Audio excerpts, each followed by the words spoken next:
Jeudi 18 septembre, tout juste 7h30, bon réveil à toutes et à tous, bonne matinée en notre compagnie. Merci d'être fidèles au rendez-vous de l'info dans votre métropole lilloise. Voici en imagé en 7 minutes le journal de la rédaction.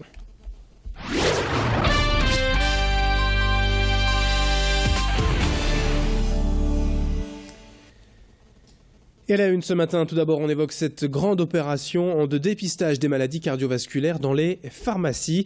Et durant un mois, les pharmaciens nordistes proposent en effet quelques tests rapides et simples pour savoir si vous présentez un quelconque risque cardiaque. Si vous avez entre 30 et 60 ans et une vingtaine de minutes devant vous, le test démarre par quelques questions, puis un prélèvement sanguin. Et si les résultats ne sont pas bons, alors c'est un médecin qui prendra le relais. L'objectif pour les pharmaciens n'étant pas de se substituer au corps médical, mais bien de conseiller et d'agir en prévention. La région Nord-Pas-de-Calais est la plus touchée par les maladies cardiovasculaires en France, d'où ces dépistages pendant un mois. Alexandra Gossin s'est rendue à M hier dans une pharmacie partenaire. Et à partir de 30-35 ans, jusqu'à, il n'y a pas d'âge, jusqu'à 55-60 ans, des personnes qui n'ont pas déjà un problème, donc qui ne sont pas déjà diabétiques, qui n'ont pas déjà du cholestérol, qui n'ont pas déjà de la tension. Ces personnes-là sont déjà suivies par leur médecin, ont déjà des traitements mis en place, sont déjà conscientes de leur maladie. Donc on n'est pas sur la cible d'un dépistage où la personne vient faire, en mettant des guillemets, vient faire un bilan. Également à la une de ce jeudi, le portrait d'une jeune fille, peut-être future mannequin. Noémie n'a que 16 ans, elle habite Pont-à-Marc et a été sélectionnée à Lille il y a quelques mois lors du casting Elite Model Look. Elle va donc participer à la finale à Paris, finale nationale le 2 octobre. Aujourd'hui en première ES, Noémie n'avait jamais songé avant à faire du mannequinat, mais ce sont ses proches qui l'ont incitée à se lancer dans ce concours. Sa maman l'encourage aussi et la soutient bien sûr, même si l'idée de voir partir sa fille en cas de victoire est aussi un peu stressant, on l'imagine. Cette finale en tout cas, Noémie l'appréhende sans pression car selon elle, elle a déjà atteint son but et ce concours lui a permis de prendre confiance en elle. Alexandra Gossin est allée à la rencontre de la petite famille et notamment de la maman de Noémie. Noémie, c'est une fille discrète, mais en même temps déterminée. Une fille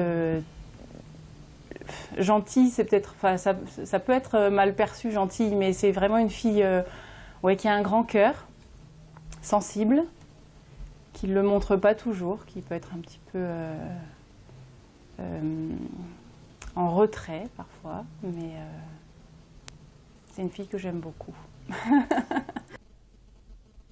7h33 en direct sur Grande Île TV dans le reste de cette édition. Un mot et quelques images tout de même du repas le plus important de la journée que vous êtes peut-être en train de prendre en notre compagnie.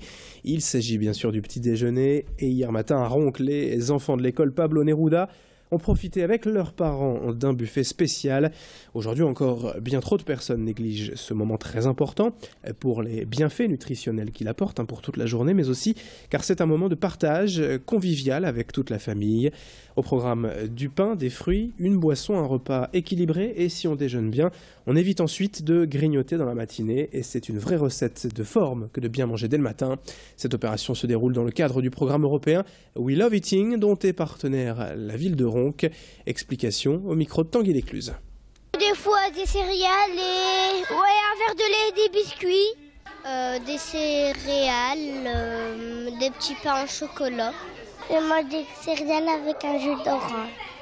Du pain trempé dans le lait. Je mange des tartines, du lait et puis parfois du Nutella. Tartines. Ça dépend quand je suis bien réveillée. Parce que sinon on est tout maigre. Sinon on meurt de faim. C'est pour bien attraper des forces. Cette année, on parle beaucoup du centenaire de la Première Guerre mondiale et chacun y va de son hommage. On a déjà eu l'occasion d'évoquer de nombreuses fois sur ce plateau les commémorations de la guerre 14-18. Eh bien, par exemple, à Roubaix, le glacier Dagno Ruiz a créé spécialement 2 gâteaux glacés pour commémorer le centenaire de 1914. 2 pièces réalisées en fait à la demande de l'association Art Expo pour une exposition à thème à Villeneuve d'Ascq. Et c'est d'ailleurs à partir d'esquisses d'une artiste que le glacier a travaillé son gâteau, une manière donc de rendre hommage aux combattants sacrifiés pour la liberté et l'occasion aussi de démontrer tout le savoir-faire des artisans en glacier. capable de réaliser ses pâtisseries à la demande sur n'importe quel support ou presque. Tanguy Lécleuset fait un plaisir hier d'aller découvrir de plus près ce beau gâteau souvenir. Les pâtissiers aussi se sont remis en question et se sont donné un challenge de pouvoir réaliser quelque chose d'une artiste avec tout le côté technique et spécifique et essayer de respecter l'œuvre de l'artiste, sachant que ce n'est pas toujours évident parce qu'il y a des choses qu'on ne peut pas faire, parce qu'il y a des températures, il faut travailler les différents ingrédients, donc on ne peut pas être à 100%, mais nos pâtissiers se sont rapprochés au plus près de l'œuvre de l'artiste. Et pour nous, c'est une réussite. Et puis on termine ce journal en musique avec la venue de Patrick Fiori sur Grand Lille TV ce matin à 11 h. Le chanteur a sorti cette année un nouvel album intitulé Choisir et il est en tournée actuellement en France. Il sera d'ailleurs à Lille les 15 et 16 octobre prochains au théâtre Sébastopol et nous aurons le plaisir de l'accueillir donc tout à l'heure sur ce plateau. Rendez-vous à 11 h en direct donc pour l'interview exclusive de Patrick Fiori sur Grand Lille TV. Pour l'instant, 7h36, on est en direct évidemment ce jeudi matin et on enchaîne dans une poignée de secondes avec la météo et l'infotrafic. A tout de suite.